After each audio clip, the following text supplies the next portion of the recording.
And we are live for episode 221 of Trek Live. How you doing this morning, Dan? Doing great. Really excited to dive into Picard season 3. I think it's kicks off the proverbial Trek calendar. Yeah. We got some other shows in the pipeline still in the works, but this is the beginning of hopefully a lot of new Trek. Yeah, I think I was going to talk about this at some point along the way, but maybe we just start out with this. I certainly hope it's like a pretty steady stream of like one a week. If I have like a wish list for how they might handle 2023, I have a couple of requests if they're out there listening to us by some miracle and they're willing to hear me out. I would ask that they not double up episodes. That's a big no-no to me. I think it does. Don't do it. Yeah, it's like, I mean, back in the day in the 90s, it was always doubled up. I mean, and that was great, but it was kind of the norm, and we kind of all got used to it, and I think that was just the way it rolled. But that was network TV. And network TV, right. This is streaming services. We have complete control. We should not be doing that. Right. And yeah, we're not beholden to the show running from like new stuff coming out from September until May anymore. Like if the idea is to fill the calendar, let's fill the calendar. Let's run consecutive weeks and stretch it out as best as we can. And yeah, I'm hoping that that's what they do. I would love for it to just run 10 straight weeks of Picard and then into whatever's next and then onward from there. My other big ask is don't do what they did. And I get that there may have been some production reasons for this, either on the Prodigy side or the Discovery side. I really, really, really didn't like that they had to break those two seasons kind of in halves and like alternate them. I think it didn't do a service to either one of those seasons. Those stretches of episodes doing, I think they did like 4 weeks of Prodigy with the opener being kind of double episode, double length, being an hour long premiere, and then going back to Discovery, which had broken. So I guess it was 7 episodes of Discovery, or I don't even remember. This is the problem. Like it was alternating like little bunches of episodes from Discovery season 4 to Prodigy season 1, and kind of back and forth after 4 or 5 weeks, 6 weeks at a time. I really wish they wouldn't do that. I totally get alternating Prodigy with 20 episodes, like doing a 10 and then maybe going to do some other stuff and then back to the back end of 10 instead of 20 straight weeks of Prodigy. I'm down for that. Break it up in halves if that's how they're kind of thinking about it in 10 episode groups. But I hope they don't get too cute. Production, necessities aside, with sort of like breaking the shows up that way. I think that disrupted the momentum of both of those seasons, and especially I think hurt Prodigy in the right out of the gate weeks of that show to have it just be 4 weeks and then go away for a month and a half. I just don't think was helpful to get that show off and running. I think having those 10 straight weeks would have been really, really good to open that show. So those are my two big asks for 2023 new Star Trek as we're kicking off this week with Picard in grand fashion. Any thoughts on that kind of thing? Yeah, I agree. I echo the sentiment that I don't think they should overlap episodes ever. I think it's even from my own experience. Like I didn't finish Prodigy until that spring, maybe, or after Christmas or something like that. It just like it really just took the wind out of the sails, especially in a new show like that. Yeah, I just think that it should really get its own platform to stand on. So yeah, it's we'll see what happens, but I'm hoping for a really dedicated, just that show's on right now, 10 episodes, whatever, 10, 12 episodes, and then keep moving. Couldn't agree more. I really hope that's what they do. I'm also good with if they feel it necessary. If you want to stretch the calendar, taking a week off in between seasons, I'd be okay with that. Like if you're going to do it, I think that's the time to do it. When Picard season 3 ends, if there was a week off between the finale and the next thing, thumbs up for me. I'm good with that. It gives us time to kind of digest a season and kind of reset before something new. if there is a desire to like stretch it and have a few weeks of nothing. I feel like that's strategically maybe the best way to go. That's how I would. I mean, I get it. I'm just, a dude sitting here in Pennsylvania wishing how I would love to see it done. And there are all kinds of reasons for what they do, but that's where I find myself.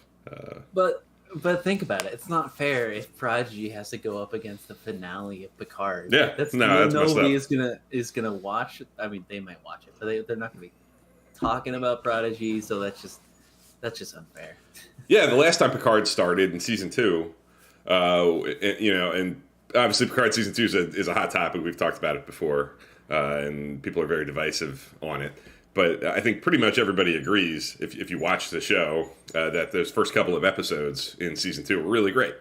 They were exciting and fresh and really had a lot of promise. And they overlapped with the back 3 of Discovery season 4. And I think that did a disservice to some of those Discovery episodes. I remember the Stargazer premiering the same day as Rosetta, which is like 3 episodes out from the finale. It's the episode where they're down on the planet and investigating the sort of, they find the dead corpse of the 10C and are in the nursery and kind of figuring out how they might communicate.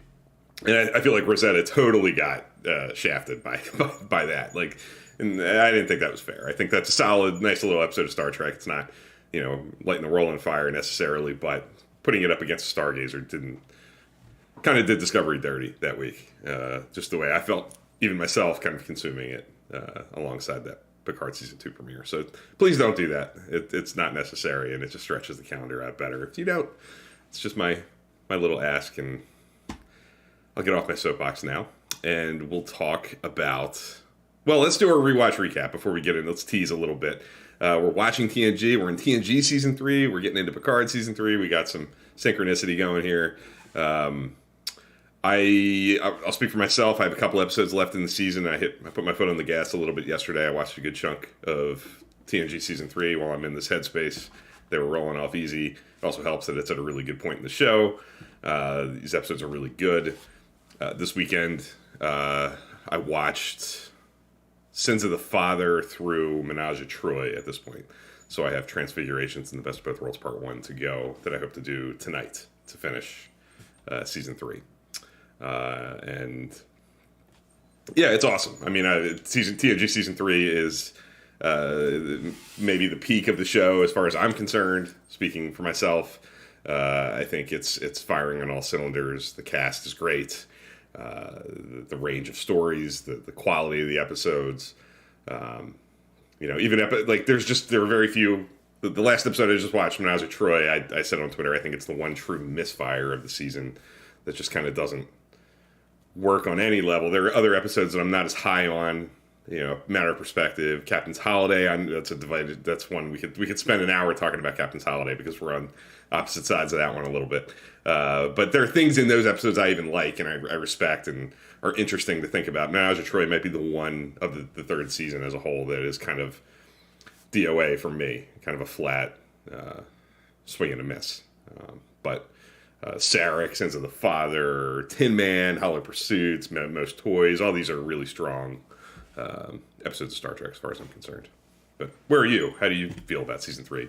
Yeah, so this week I think I'm similar to Bill. I think I started around yesterday's Enterprise range and then went to Allegiance, which is an interesting episode in itself. Mm-hmm. And then I think this weekend I'll only watch Captain's Holiday. So or Captain's Holiday and Tin Man. Maybe. Mm-hmm. But yeah, so I'm like 4 or 5 behind. But yeah, we're right in kind of the heyday of TNG, which is again, like Bill said, really easy to burn through episodes. It's really good. I will say that. I would agree with that there's only 1 or 2 maybe misfires this season, which is not indicative of the first 2 seasons of the Next Generation. So I'm really looking forward to wrapping up this season and then going through rankings, because again, it has been a tough road to rank some of these. Because I think there's some really good, solid episodes, and I think again, it's just where the preference comes out. So I'm excited to kind of go over, do like a ranking recaps like we did the first 2 seasons. But yeah, good Star Trek, really good Star Trek on. And I think it's also really good timing because both Bill and I are kind of in the middle of heyday of the Next Generation, and then Picard is on, so it's just it times up. Yeah, and to be honest, one of the ones that we both watched this weekend, post what we're about to talk about with the Next Generation, the season 3 premiere of Picard, an episode that I always felt was entertaining and a solid little workman-like episode of Star Trek, but maybe a little slight as far as like lasting impact and substance, is Allegiance. And I think watching that double of Picard and how that double of Picard seems to be like, the way I always read it is that double is truly a double of Picard. Like some of the personality, the way he I think the personality engrams in his head are all the same. He's feeling and doing like he's the same guy, but expresses himself differently, right? So the way he interacts with Dr. Crusher is coming from a truthful place. So like watching that episode just after seeing this kickoff of season 3 and what's happening there, it hit different. And that's, I sent a message to you, I think yesterday, just after kind of thinking about Allegiance, being like, man, like this is what good new Star Trek does. It kind of recontextualizes old stuff. And now when I watch Allegiance, it doesn't feel as sort of chewing gum kind of quality. Like it's good and it's tasty and it's satisfying, but it's especially surrounded by the sins of the father and the offspring and yesterday's Enterprise. Like coming off those episodes, it always kind of felt a little lean. But you know, now it's a little more interesting in the grand scheme of things. Yeah, there's a little more there. There's a little more of what if, and especially that we haven't really got the resolution yet. We're only one episode in. It really changes. Yeah. It really has some good meat on the bones to kind of think about what if. What if? Which, yeah, I agree. It's definitely, I think it's similar to like, Geordi taking some stuff from, personnel files. Like I think these aliens, like they scanned Picard and they got some of these elements to his character. I just think that the quantity of some of these are a little bit off, but I think it's again. I think you're right. It's the same Picard. Yep. All right, let's pivot into Picard season 3. This is obviously like the hot topic of the year. I mean, this is a huge deal for Star Trek. I definitely feel like just kind of. So, full disclosure, I have 2 Twitter accounts. I have the Star Trek Twitter account that if you know me from this show and maybe you follow me on Twitter, that's the one you probably follow, where I rewatch and recap Star Trek and talk about, all that stuff and kind of only that stuff. And I have a more personal account that I don't really advertise. I follow news people and sports and political and everything else, everything that's not Star Trek. And it's... I think like maybe a measuring stick is when I'm on that account and how often I see Star Trek Picard kind of populating that from people that are not necessarily Star Trek folk, maybe more general entertainment people, movie critics, TV critics, people like that chiming in and talking about Picard is like a big deal. Is the most active I've seen that kind of lane of people talking about new Star Trek since it's been around. So this feels big. This feels like an important moment in this new era, for all the reasons that are obvious. I'm well on the record. This is the thing I was looking forward to most in 2023. I'm a TNG baby. I grew up with these are my heroes as a little kid. Dr. Crusher was my first doctor, for at least the first doctor I remember. I am who I am partially because of these people on TV. The life lessons made a big impact on me when I was very, very young. So this is a very exciting thing of all the new stuff. This is the thing I keep saying. Like I just can't believe they're doing it. I really can't believe they're actually doing it. So now that it's here, I'm really excited to be able to talk about it and actually not just think about trailers and guess and assume what they might be doing. We're starting to get it, get the actual content. what did you think? We've talked in like broad strokes. I've kind of intentionally not wanted to talk in too much detail. I've gotten little impressions from you since it aired on Thursday, but I haven't asked you, like, more generally speaking, like, how was it? What did you think? And I'm really eager to hear what you have to say.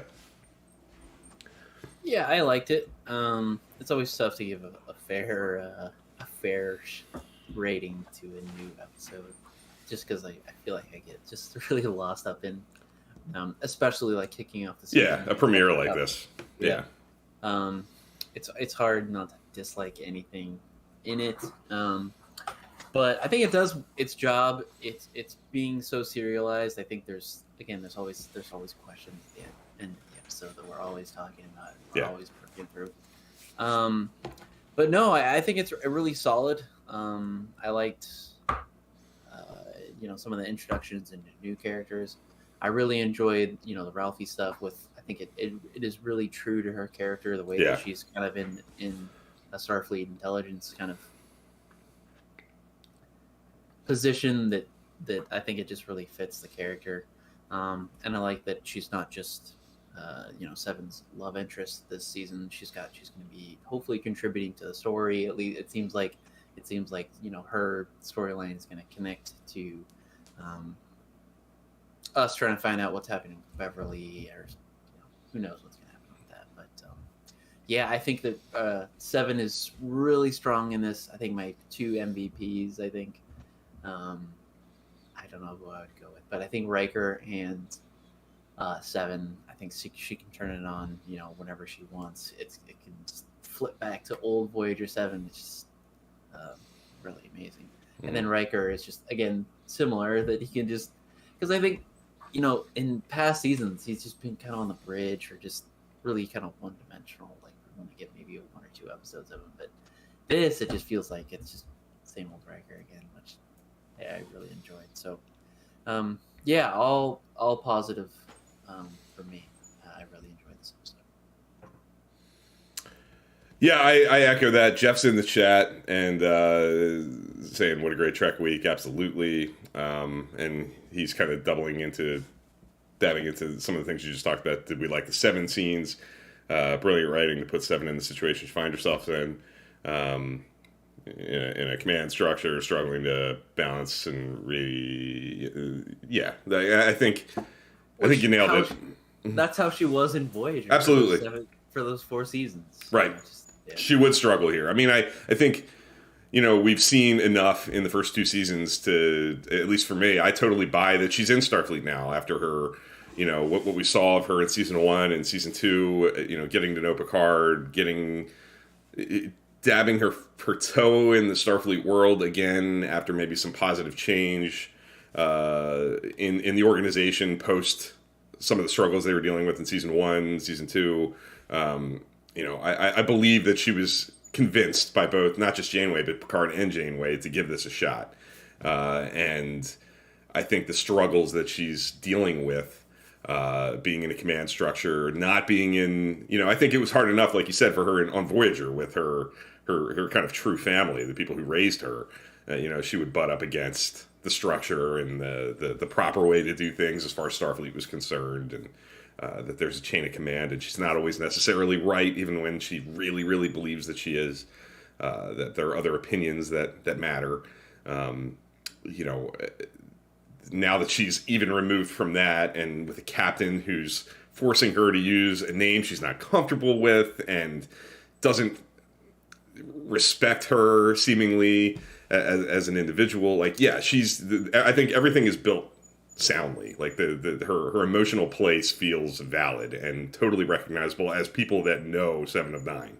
Like, we know her history and know what her strengths and weaknesses are. And I think the minute we see her and the minute we see her at the dining room table with her new captain, it's obvious that this is going to rub. Like, this is not a great match as it stands right now. So that's been, and Jeff just said it, growth but still struggling. I think that's the mantra of Seven of Nine in Star Trek Picard. Like, you kind of said it, and I know I've mentioned it too in just talking about it. The beauty of Jerry Ryan's performance is that Seven is different. Time has passed. She's more human than she was in Voyager. But there are little things, little looks that she flashes, little postures, little cadences that she uses in certain lines, particularly when I think her stress level is high and it's a particularly tense moment. She kind of harkens back and is Voyager 7 in all the ways that we know her to be, and I love that. I love that it's not a simple like just evolution to a more human version of 7 of 9. It's a complicated mix of like she's gotten better at expressing herself in some ways, but that individual that she is still there, and in certain situations it really pops out, and I love that. I think it's great. I agree with you. I think Jerry Ryan's amazing. Like she, to me, seeing her here and getting the extension of these seasons and seeing her getting the benefit of seeing her so much later. She already was one of the greats in Star Trek, but I really do believe that Jerry Ryan as 7 of 9 is one of the great Star Trek performances, like across all 57 years of it. Like it's in the upper echelon of the great character portrayals in this story, and it just gets better with time. She's amazing as 7 of 9, all the way through.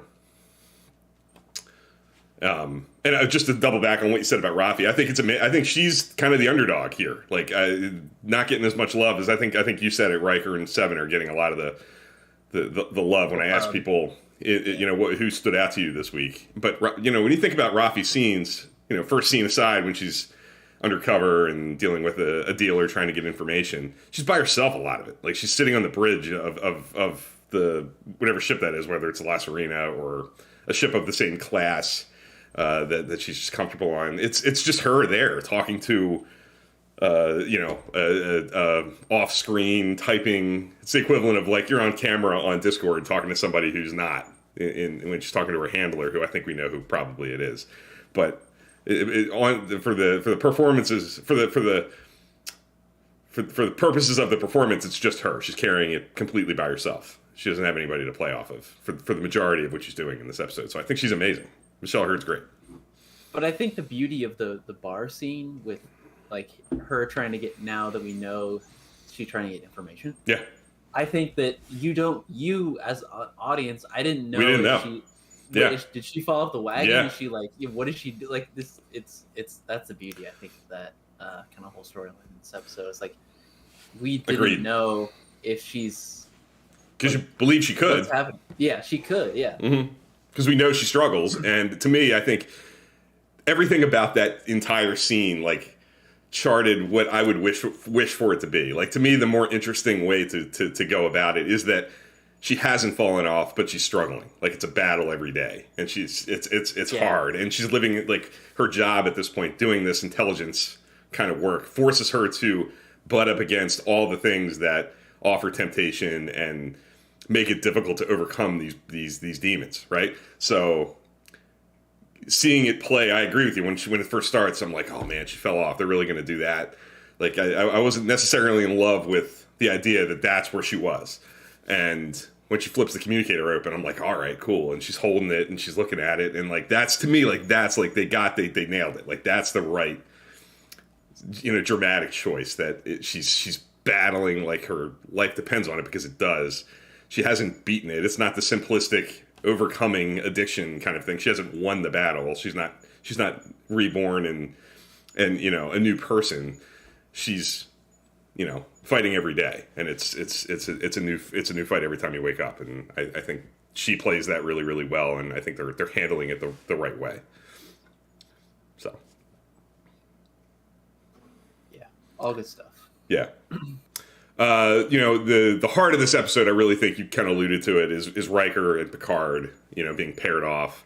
Terry Metalis has said in some of the promo interviews and stuff that are out on things like the Ready Room, and if you scour the internet, YouTube, for like the promo interviews and stuff, he talks a lot about wanting to start the season with like a Butch Cassidy and the Sundance Kid kind of Picard Riker duo, going off on a mission together undercover, and that's certainly, I think, the kind of hallmark of this episode. Seeing them together. There's a lot of I think everybody's surprised just because of the way the promo materials are for the season. All the trailers make it look very dark, very heavy, very serious. There's a lot of humor. Like, I laughed a lot. There's more humor in the first 20 minutes of this episode than there is in the first 2 seasons of Picard put together, right? Like, there's you actually laugh at it, which we don't really do in the first couple seasons. And a lot of that is driven by the chemistry and the relationship of Picard and Riker, and getting to see them outside of, like, to me, it's perfect. Like, there are little hints of it in episodes like Captain's Holiday, which we just watched, where Riker will kind of chide Picard and kind of poke at him a little bit. Like, that was always there the longer they served together. But getting to see them outside of the chain of command, Riker's a captain now. Picard's a retired admiral, and Picard's not his superior officer. Like, there's a more comfort level with, like, being their true selves around each other all the time. Like, Riker kind of let his hair down and talk to Picard like he's his friend, because he is. He's not his captain anymore. And getting to see that relationship grow that way, and which we never really did. The last time we see them together in, TNG era is Nemesis, when he was walking out of the ready room to go be the captain of the Titan.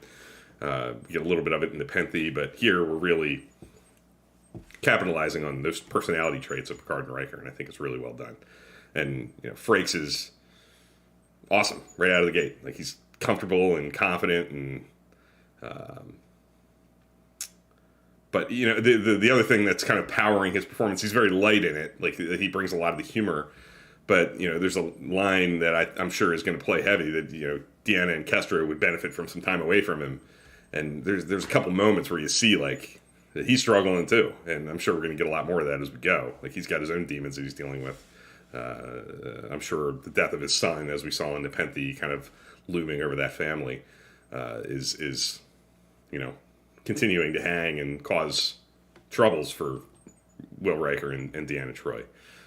And I'm eager to see that play out. There's a shot in the quarters when they're in the bunk beds, and Picard's talking about 20 years having passed, which is really funny, the bunk bed gag. Again, the humor. Like, yeah, it's right. Even something so simple as that is just funny. Yeah, it really is. Like, they work it in just right. But in this funny scene, there's this really heavy moment where Picard's talking about it's been 20 years since he's seen Beverly. They didn't leave it on good terms. It's complicated.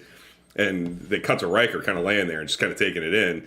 And you can't help but think, like, he's thinking about his own struggles with Deanna right now, like, the thing he's probably, like, kind of teetering on. Like, are they going to be able to work it out or not? And if he's running away from her, if he can't fix it and they can't come together and deal with it, are they going to become like this? Like Picard and Crusher did. Like, not seeing each other for 20 years and having this giant schism that might never get fixed.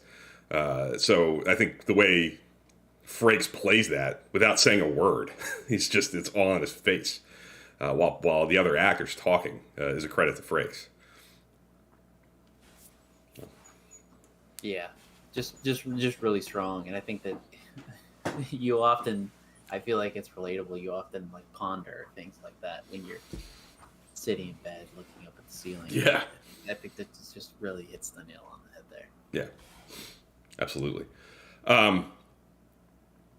Honestly, one of my favorite things in the season premiere, I guess the setup of the season, I just feel like there's the choice to have Beverly where she is, and the choice to have her cut them off for 20 years just feels mysterious and big and cinematic. Like, it's just, to me, like, the thing I love so much about this is the Next Generation, structurally, I think the 4 movies that they made were an uphill battle. I think because of the nature of the series being, like we've talked about many times, this genre malleable, changeable kind of tone. It's not just a horror movie this week and a romantic comedy the next and a psychological thriller after that. Sure. There's that, but on top of that, it's that genre changing with a different lead actor and different lead character every week is kind of the identity of that show. It's a psychological thriller starring Frakes as Riker one week and a murder mystery starring Gates McFadden as Crusher the next. Like, it's the movies just were not equipped, and they could never crack the code of how to capitalize on that structure in the motion picture kind of format, right? Like, it's, unless it was like an ensemble where like the whole crew is kind of involved. And they couldn't do it. Like even like they never quite managed that. The closest I think they came was First Contact because of the structure of that story, having a clear like A, B, and C plot. It allowed them to kind of thin out the crew and have Picard and Worf and Crusher on the ship fighting the Borg, Data with the Borg Queen kind of in his own little story, and Riker, Geordi, and Troy down on Earth with Zephyr and Cochrane having their own storyline. Like that allowed. But you can't do that 4 times. You can't do it 4 times, and even in First Contact, Crusher doesn't have anything to do. Geordi has very little to do. Worf's got some nice moments. Troy's got some nice moments, but it's really yet again it's Picard and Riker, and it's Picard and Data.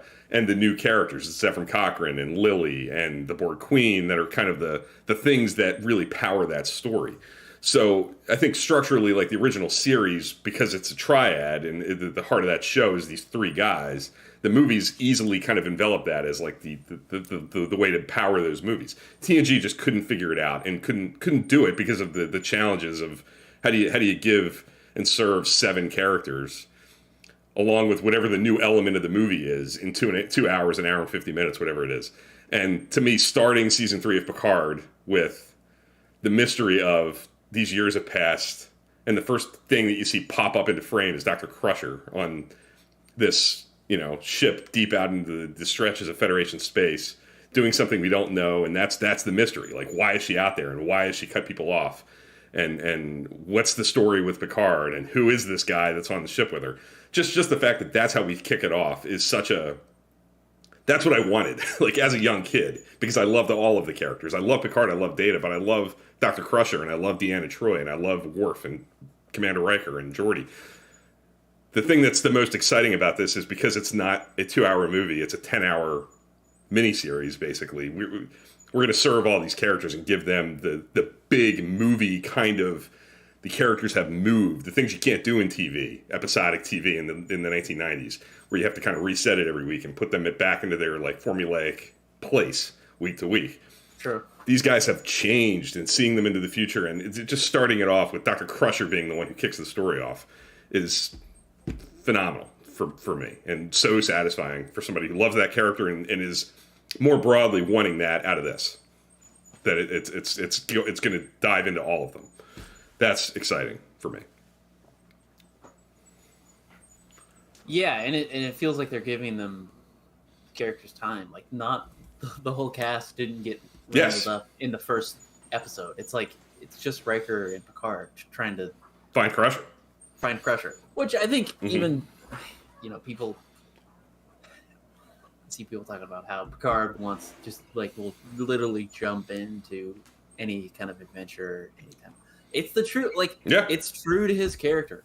In Sins of the Father, how many episodes are an example of Picard just like backing up his people? And at this point, like in season 3, they've known each other for 3 years, and now they're already willing to, in Sins of the Father, he could die. Like, So I just, I just think that's a testament to kind of how their connection. It's just from the very beginning has been very strong, and I think and I can't speak to this really, but I think in Starfleet, I think when you're, on that edge and you're an away mission in an instant could be gone. Like, I think you create a larger connection with these people. Absolutely, yeah. That's just really a testament to. There's family. I think. I mean, that's for a guy that really didn't have a family and ran away from his family for all the reasons that we saw in season 2. This is where he feels comfortable. And I think that like you said, some people might look at it and go, here he is again. You can't just sit and relax. The episode that I'm not huge on, that we disagree on, Captain's Holiday, he doesn't even want to go on vacation. He goes on vacation, and what does he do? The minute he gets an opportunity the minute somebody comes across his little lawn chair, he's done. Like he's now into this new. He wants a new adventure, just like he says in this episode. He's not content to just chill. It's not in his DNA. He's never going to be that.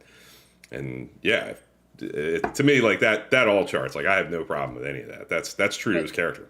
Yeah, but you spoke to like some of these characters changing, but I at the same time I do think there's still elements of the character that come through, because that's real. That's people. Like, you're the same person, but jump back, like if you, I don't know where you are coming up on this. 2025 for me will be my 20. That would be my 20-year high school reunion if I wanted to go. Like what you're going to find at something like that is jarring. Like you're going to find all kinds of stuff about people that 20 years later you come into contact with.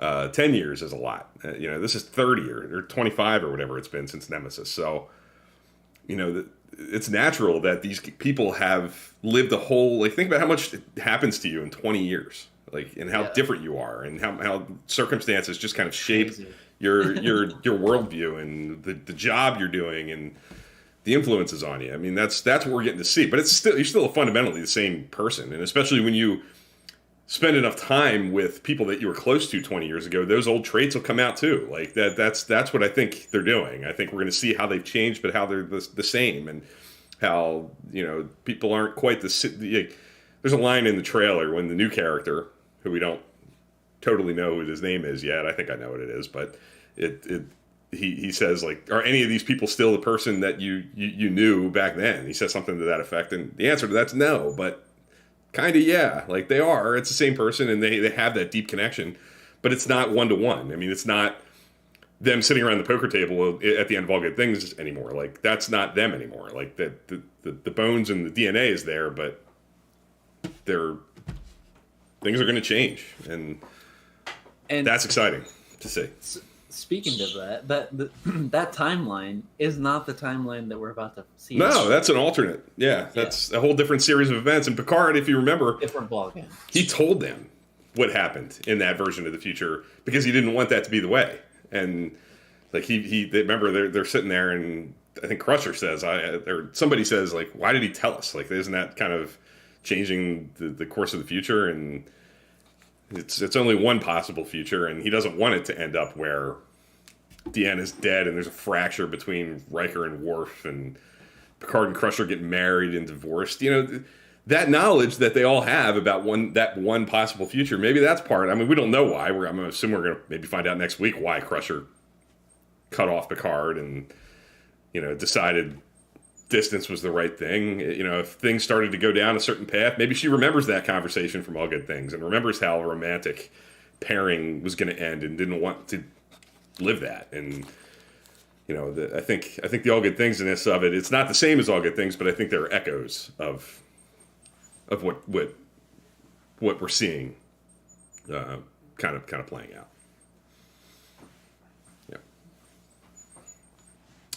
What do you think of Captain Shaw of the Titan?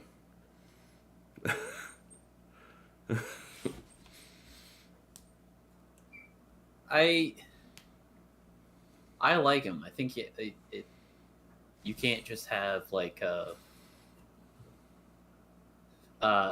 really, as a captain, I feel like you have to be strong in your convictions, and I think he rules with an iron fist, but there's been plenty of examples in Star Trek where there's been, admirals and then other captains that have been like this. So I think we're if we were in that situation, I feel like we would all bow down to the greats. But I think that it's good that I think that I don't know, we have this adversary, at least right now, with Starfleet. And I think that even in just Picard, I think there's been a very back and forth with Starfleet. Yeah. I think at this point, I think it's not all kumbaya with Picard with Starfleet. And it's probably frustrating because he gave his life to the service. Right. Obviously, but it's hard to see this relationship. It's been so complicated. Yeah. Complicated to this point, which I think it always was, even when he was serving. I think anytime an admiral stepped foot on the Enterprise D, it was always some sort of issue. But I think I like that. I follow the actor on Twitter. I like that he has got Star Trek memorabilia. I like that he's a low-key fan. So I like that that one of us is in kind of that strange. But no, I think it's fine. I like that. Like it's obvious there's a lot more to come. I mean, we're going to learn a lot about him, and I think but I think I can't take credit for this, but somebody on Twitter was like, what you're basically seeing happen here is like the Pegasus, except Captain Shaw is Picard. Like this old admiral from years ago shows up on the ship, who's got ties to the first officer, and is telling you to do all this stuff that you're like, what? Like, no. Like if you put yourself in Shaw's position, and these admirals that were captains 25, 30 years ago show up on your ship and tell you, now you're going to change course and go to the edge of Federation space and give us a shuttlecraft. You're going to be like, what are you talking about? Like, I kind of think that's credible. Like, we don't know enough yet. And yeah, he acts like a jerk and he's insulting and condescending, but I think we'll find out why, that there might be some history there. And I also, I think what he's doing to Seven sucks, and I hope we get a little more valid reason for that. I think making her go by a name that she rejected in Voyager, like she made clear right away, and like the Gift, I think that she wasn't comfortable with that, and I'll be interested to see an explanation and see that play out. But I think his reaction to maybe not Picard and Riker like as people is tough to swallow as people who love those characters and have the point of view that we do, but. Having old admirals show up and start giving you weird orders is something we've seen our own characters deal with, and it doesn't always end well. So I think it's it's interesting. I really like the actor, like you said. He's a good follow on social media. He's a really exciting. I think whenever we see somebody who's obviously got an investment in the franchise and is familiar and a fan and loves Star Trek get a role like that, I think he's obviously going to kill it, and I'm really excited to see different shades of him as we, see the season play out. We got to remember, like you said, it's really hard to judge. I can't. It's chapter 1. It's part 1 of a story, and there's a whole lot it's setting up that we don't. And he didn't get the Titan for nothing. Like this guy is definitely qualified. Yeah, for sure. Just gotta have faith and not be too quick to. Judge. Even though I agree. I don't like how he's, his attitude towards right. Commander Hansen, I guess. Mm-hmm. That's her name. Title. So. Right. But again, that's another great thing about this episode. It's like there's elements in it that we've got questions. Okay, why is the relationship so the way it is? Because it's hard, because like we see how many examples of in Star Trek where the first officer and the captain are like that. Yeah, it's hard to see other command structures where it's like not, it's very combative or not comfortable, back and forth. So so I guess maybe we should start wrapping with like questions, like what are you most eager to find out that this sets up Crusher's whole. I know that before this season starts, there was like an update with like she was doing Doctors Without Borders. She's not in Starfleet. She's kind of out and doing her own thing. But yeah, it's the Crusher, her son. Yeah. What's going on with that? Right. And then also like there's other little things like who's the handler of Ralphie? What's going to happen to Starfleet Academy? We saw it really feel really big, blow up, and recruiting center. It's a recruiting center it's a recruiting center. Yes. Okay. Okay. Yeah. But still, things like that, that's obviously the weapon that they're talking about. Which I don't know. It could be. I've got so many theories that we just watched Contagion. I feel like it could be some sort of technology like that where I don't know. I think there's a really big line that Crusher's son says about they have different faces every time they show up. I think that's a big hint about who might be, at least to some extent, behind this. And I also think there's another. We've seen something similar, I think, in the past. We have. Maybe not Picard and Riker. When Crusher vaporizes those intruders, and they leave behind like a dusty kind of weird substance. And Picard and Riker are on the ship, and they're like, "What's this? This is weird." I think we've seen that before. They haven't, Is that but changeling? Yeah. Yeah. Oh man. Okay. That's what I think. I think 25 years have gone by and they're getting little. Maybe they're not happy with the way that treaty turned out. That's where I think this is going. But we'll see. I mean, I don't know. Who knows? I just think that line was intentionally placed, like in a throwaway moment like that. That's said for a reason, and that's what I thought of when I saw Riker pick that up, and he's like, "What is this?" I feel like in the ship when that dead changeling dies, and they find, I think it was the ship in Deep Space Nine. That's the substance that's left behind. Something like that. So we'll see. I don't know. That's a Star Trek fan speculating, which I'm sure is what they want in this serialized kind of little hints at a time. And there may be some misdirection involved, and I'm sure it's more complicated than that. But they have Terry Matalas has made it very clear that this is not just, in his mind, a continuation of The Next Generation. It is the 24th century story of The Next Generation, Deep Space Nine, Voyager. Like, for those of us who were unsatisfied with Endgame and Nemesis being the last things we see in that timeline, like at that point in the line of history of Star Trek, This is the answer for that people like that have been waiting for since 2002. We're going to see, I think he has told us since last summer in some of his interviews that some of those things are on the forefront of this season. Like the state of the Alpha Quadrant 25 years after Voyager's home, Dominion War, Nemesis. That's part of what's powering this story. So, well, there was so much going on at that point. I know. Like, where was the Enterprise in the Dominion War? Mm-hmm. We really don't know.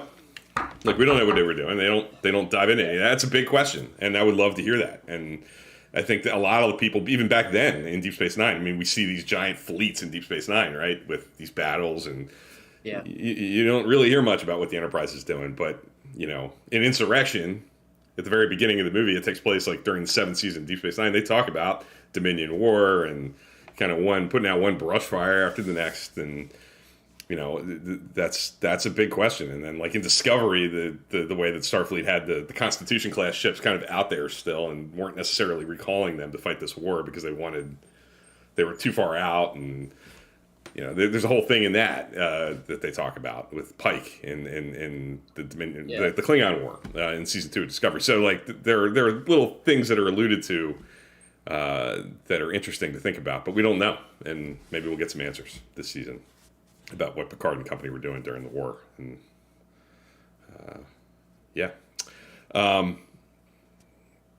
any other thoughts? Any other things that are? I think we've touched on everything. Well, I think the obvious hint of the handler. There's a definite line of typed out dialogue that I think is a pretty good tell. Yeah, you gotta touch on that. Yeah. The stealing of this weapon's an act of war. You are a warrior. Being told to Raffi. I think there's one character in Star Trek who you hear somebody say a line like that it wouldn't sound silly. That's somebody. There's somebody out there that would be very comfortable saying that exact thing, and I'm sure that's who that is. But I think I'll be interested. I don't want to. It's not a negative, and I don't want to like. One thing that I'm curious to see them play out and execute, and I'm on board with it. I really like. I think there's Star Trek's like a constant. They deal a lot in like legacy and the river runs through it kind of a thing. This is a kind of big family, and these stories have echoes of each other all the way through. There's a lot of TOS movie notes here. Down to, and this has been talked about, I'm not the only person saying this, but showing up onto the new ship and the offspring of a former crewman is at the helm, Demora Sulu in Generations, Sidney LaForge here on the Titan. The obvious being if everybody's right about who young Mr. Crusher is on the SS Ilios and who that person's father is, that's a definite harken back to the Wrath of Khan and Kirk's situation.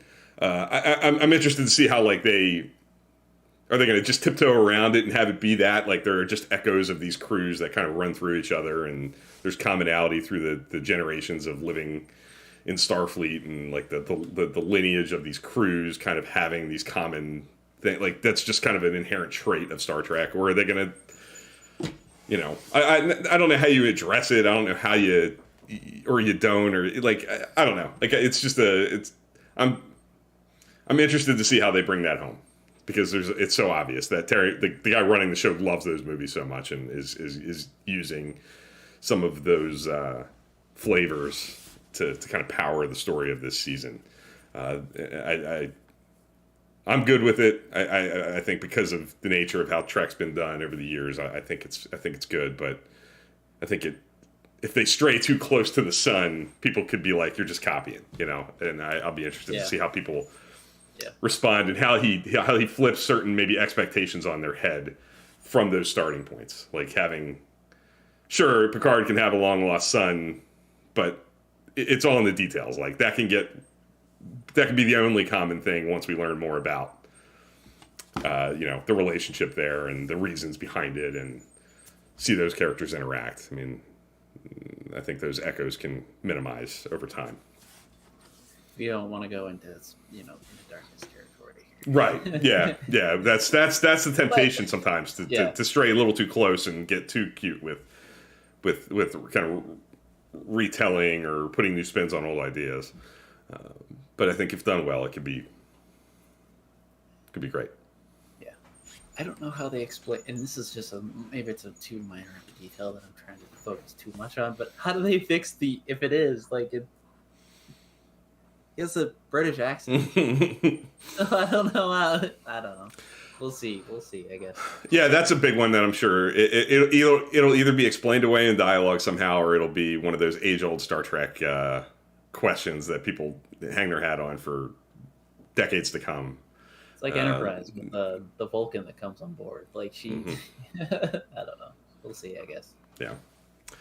Yeah, we'll see. I think there's a lot to unpack, and we're, like you said, episode 1 of 10 here. So there's it's just setting up a lot of these questions. What we're going to do, I think, on Trek Live, we've talked about this, is we're going to continue on with not every episode of Trek Live for the rest of the year is not going to be recapping the new episode. We're going to have a topic of the week like we usually do, talking about Legacy Trek.